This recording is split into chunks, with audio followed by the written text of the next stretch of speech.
சின்ன மருமகள்ல அடுத்து என்ன நடக்க போகுதுன்னு வாங்க பார்க்கலாம். இங்க தமிழ் வந்துட்டு வீட்டில் உட்காந்து பரீட்சைக்கு படிச்சுக்கிட்டு இருக்காங்க. இன்னும் 2 நாள்ல பரீட்சை அப்படின்னு சொல்லிட்டு தமிழ் படிச்சுக்கிட்டு இருக்காங்க. அப்பந்தான் திடீர்னு பார்த்தா தமிழுக்கு ஒரு ஃபோன் வருது. யார் ஃபோன் பண்ணுறான்னு பார்த்தா தமிழோட ஃப்ரெண்டு ஃபோன் பண்ணுறாங்க.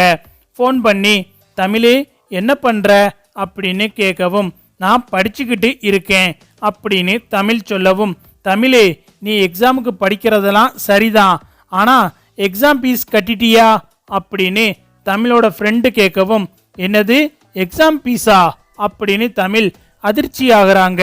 ஆமாம் தமிழே, உனக்கு விஷயம் தெரியாதா, எக்ஸாம் எழுதுறதுக்கு தனியாக வேற நம்ம ஃபீஸ் கட்டணும் அப்படின்னு தமிழோட ஃப்ரெண்டு சொல்லவும், அதை கேட்டுட்டு தமிழ் அதிர்ச்சி ஆயிட்டு, என்ன சொல்கிற, நம்ம தான் ஏற்கனவே ஃபீஸ் கட்டிட்டோமே அப்படின்னு தமிழ் கேட்குறாங்க.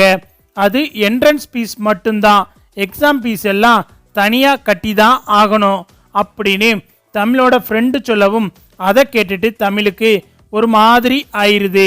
என்ன தமிழ், என்னாச்சு, உன் வாய்ஸ் எல்லாம் ஒரு மாதிரியாக இருக்கு, ஏன் ஃபீஸ் கட்ட உங்ககிட்ட காசு இல்லையா, நான் வேணா உனக்கு தரட்டுமா அப்படின்னு தமிழோட ஃப்ரெண்டு கேட்கவும், வேணாண்டி நானே பார்த்துக்கிறேன் அப்படின்னு தமிழ் சொல்லிடுறாங்க. சரி, நீ எக்ஸாமுக்கு நல்லபடியாக படி, எக்ஸாமுக்கு ஃபீஸ் கட்டணுங்கிறத ஞாபகப்படுத்த தான் நான் ஃபோன் பண்ணேன் அப்படின்னு சொல்லிட்டு தமிழோட ஃப்ரெண்டு ஃபோனை வச்சிடுறாங்க. இங்கே தமிழ் வந்துட்டு எக்ஸாம் ஃபீஸ் எப்படி கட்ட போகிறோம் அப்படின்னு சொல்லிட்டு சோகமாக உட்காந்துருக்காங்க. அதே சமயம் தமிழ் ஃபோனில் பேசுனதை எல்லாத்தையும் சேது வந்துட்டு வெளியே உட்காந்து கேட்டுக்கிட்டு இருக்காரு. இவகிட்ட எக்ஸாமுக்கு ஃபீஸ் கட்ட பணம் இல்லை போலையே, இப்போ என்ன பண்ண போறா அப்படின்னு சொல்லிட்டு சேது நினச்சிக்கிட்டு இருக்காரு. அப்பந்தான் பார்த்தா மலர் வாராங்க. என்ன தமிழே, ஸ்கேனெல்லாம் எடுத்துட்டு வந்த, குழந்தை எப்படி இருக்கு அப்படின்னு சொல்லிட்டு மலர் கேட்கவும், அக்கா குழந்தை நல்லா இருக்குக்கா அப்படின்னு தமிழ் சொல்றாங்க. சரி தமிழே, என்ன இவ்வளவு நேரம் உட்காந்து படிச்சுக்கிட்டு இருக்க அப்படின்னு மலர் கேட்கவும், அக்கா இன்னும் 2 நாள்ல பரீட்சை ஆரம்பிக்குது, வேலைக்கு போயிட்டு வந்த பிறகுதான் படிக்க முடியுதுக்கா, அதனால தான் நான் உட்காந்து படிச்சுக்கிட்டு இருக்கேன் அப்படின்னு சொல்லிட்டு தமிழ் சொல்லவும், சரி தமிழே, நீ ஏன் ஒரு மாதிரியா இருக்க அப்படின்னு மலர் கேட்கவும், அது ஒன்றும் இல்லைக்கா அப்படின்னு சொல்லிட்டு தமிழ் இழுக்கிறாங்க. என்ன தமிழே, எதா இருந்தாலும் சொல்லு அப்படின்னு மலர் கேட்கவும், அது வந்துக்கா திடீர்னு எக்ஸாமுக்கு ஃபீஸ் கட்ட சொல்கிறாங்க, எக்ஸாம் ஃபீஸ் கட்டினாதான் எக்ஸாம் எழுத முடியுமா, எனக்கு இந்த விஷயம் தெரியாது, இப்போந்தான் என் ஃப்ரெண்டு ஃபோன் பண்ணி சொன்னான், எனக்கு என்ன பண்ணுறதுன்னு தெரியலக்கா, அதான் யோசனை பண்ணிக்கிட்டு இருக்கேன் அப்படின்னு தமிழ் சொல்லவும், உடனே மலர் வந்துட்டு, அதுக்கு என்ன தமிழ், நான் தரவா அப்படின்னு கேட்குறாங்க. அக்கா வேண்டாங்க்கா, நானே பார்த்துக்கிறேங்க்கா அப்படின்னு தமிழ் சொல்லவும், நீ என்ன சொன்னாலும் கேட்கவே மாட்ட அப்படின்னு சொல்லிட்டு மலர் அங்கேருந்து கிளம்பி போயிடுறாங்க. இங்கே பார்த்தா அப்பத்தா வீட்டு வாசல்ல உட்காந்துருக்காங்க. என்னடி இந்த நேரத்தில் எங்கே போயிட்டு வர அப்படின்னு மலரை பார்த்து அப்பத்தா கேட்கவும், அது ஒன்றும் இல்லாமாச்சு, தமிழை பார்த்து ஸ்கேன் விஷயமா கேட்க போனேன், ஆனால் அவ வேற ஒரு பிரச்சனையில இருக்கா அப்படின்னு சொல்லிட்டு அப்பத்தா கிட்ட மலர் சொல்றாங்க. என்னடி பிரச்சனை அப்படின்னு அப்பத்தா கேட்கவும், அது வந்து அம்மாச்சி, தமிழ் செல்வி இன்னும் 2 நாள்ல பரீட்சை எழுத போறாளாம், அதுக்கு ஃபீஸ் கட்டணுமாம், காசு இல்லாம முழிச்சுக்கிட்டு இருக்கா அப்படின்னு சொல்லிட்டு மலர் சொல்லவும், உடனே அப்பத்தா வந்துட்டு வேகமா அவங்க சுருக்கு பையை எடுத்து, இந்தாடி இந்த பணத்தை நான் கொடுத்தேன்னு அவகிட்ட கொண்டு போய் கொடு அப்படின்னு மலர்கிட்ட கொடுத்து விடுறாங்க. மலரும் அப்பத்தா கொடுத்த பணத்தை கொண்டு போய், தமிழே இந்த பணத்தை வச்சிக்க அப்படின்னு தமிழ்கிட்ட கொடுக்குறாங்க.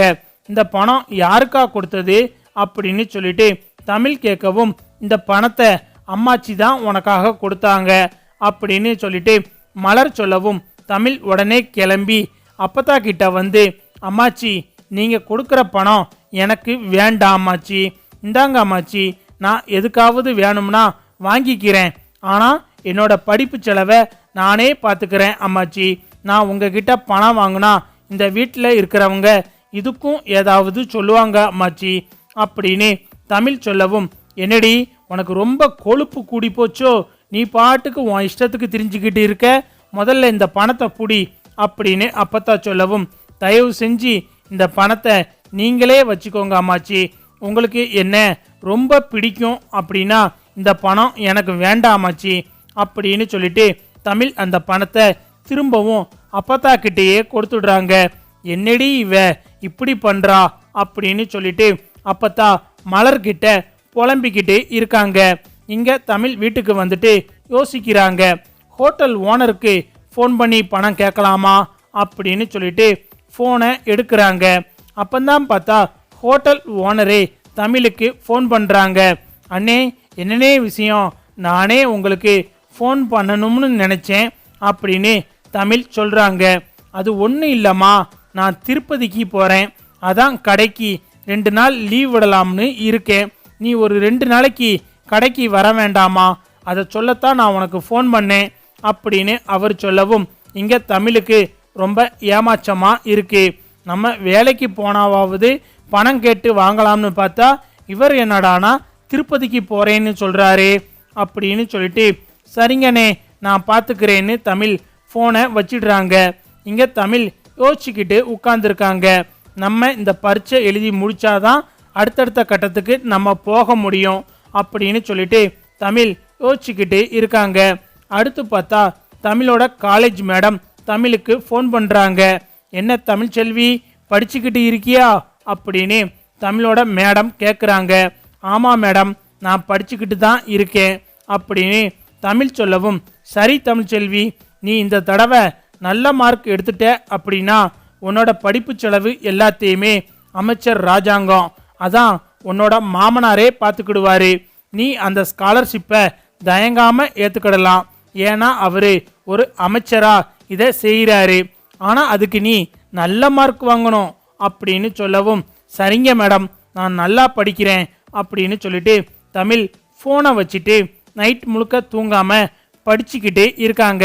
இதை சேது பார்த்துட்டு தமிழோட நிலைமையை புரிஞ்சுக்கிறாரு.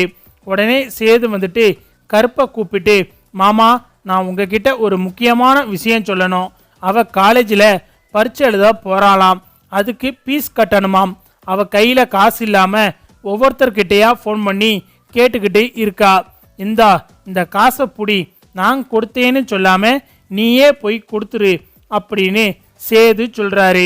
உடனே கருப்பு வந்துட்டு, ஏன் மாப்பிள்ள இம்புட்டு பாசத்தை வச்சுக்கிட்டு ஏன் இப்படியெல்லாம் பண்ணுற, நீயே போய் அந்த பிள்ளைகிட்ட கொடுக்க வேண்டியது தானே அப்படின்னு கருப்பு சொல்லவும், அவன் நான் கொடுத்தா வாங்க மாட்டாமாமா, நீயே கொடுத்துரு அப்படின்னு சேது கருப்பு கிட்ட சொல்லிக்கிட்டே இருக்காரு. இந்த பக்கம் பார்த்தா சேது கருப்பு கிட்ட பணம் கொடுத்து தமிழ்கிட்ட கொடுக்க சொன்னதை ஈஸ்வரி பார்த்துடுறாங்க. ஓஹோ, கதை அப்படி போகுதா, பொண்டாட்டிக்கு ஒன்றுனதும் இவனுக்கு மனசு கிடந்து துடிக்குது பாத்தியா, அவ என்னதான் பண்ணாலும் இவன் அவ மேலே எம்புட்டு பாசத்தை வச்சிருக்கான், அவகிட்ட காசு இல்லைன்னு தெரிஞ்சதும் நேராக கொடுக்காம கருப்பு கிட்ட கொடுக்க சொல்கிறான் பாத்தியா அப்படின்னு சொல்லிட்டு ஈஸ்வரி சித்ரா கிட்ட சொல்லிக்கிட்டு இருக்காங்க. அடுத்து பார்த்தா கருப்பு வந்துட்டு இங்கே தமிழ் வீட்டுக்கு வராரு. சேதுவும் எதுவும் தெரியாத மாதிரியே வெளியே உட்கார்ந்துருக்காரு. என்ன மாமா இந்த பக்கம் அப்படின்னு சொல்லிட்டு சேது கேட்குறாரு. அது ஒன்றும் இல்லை மாப்பிள்ள, சும்மா தமிழை பார்க்க வந்தேன் அப்படின்னு கருப்பு வந்துட்டு 2 பேத்துக்குள்ள எதுவுமே நடக்காத மாதிரி வீட்டுக்குள்ள போறாரு. என்ன தமிழே ஒரு மாதிரியா இருக்க அப்படின்னு கருப்பு கேட்கவும், அண்ணே எனக்கு நாளைக்கு பரீட்சைக்கு ஃபீஸ் கட்டணும்னே, அதுக்கு என்கிட்ட பணம் இல்லை, என்னோட ஹோட்டல் ஓனரும் திருப்பதிக்கு போயிட்டாரு, உங்களுக்கு தெரிஞ்ச யாருக்கிட்டையாவது பணம் வாங்கி கொடுக்குறீங்களா, நான் இன்னும் 2 நாளில் திருப்பி கொடுத்துருவேன் அப்படின்னு தமிழ் சொல்லவும், சரிம்மா உனக்கு எவ்வளோ வேணும்னு மட்டும் சொல்லு நான் தாரேன் அப்படின்னு கருப்பு சொல்கிறாரு. உடனே தமிழ் வந்துட்டு எக்ஸாம் ஃபீஸ் எவ்வளவுன்னு சொன்னதுமே கருப்பு வந்துட்டு தன்னோட பாக்கெட்டில் இருந்து பணத்தை எடுத்து கொடுக்குறாரு. இந்தா தமிழ், இதை வச்சு நீ ஃபீஸ் கட்டு அப்படின்னு கருப்பு சொல்லவும், சரிங்கண்ணே இன்னும் 2 நாளில் நான் திருப்பி கொடுத்துறேன்னே அப்படின்னு சொல்லிட்டு தமிழும் அந்த பணத்தை வாங்கி பேக்கில் வச்சுட்டு ரொம்ப சந்தோஷமாக இருக்காங்க. இந்த பக்கம் பார்த்தா கருப்பு கொடுத்த பணத்தை தமிழ் வாங்கி பேக்கில் வச்சதை பார்த்துட்டு சேதுவும் ரொம்ப சந்தோஷப்பட்டுக்கிட்டு இருக்காரு.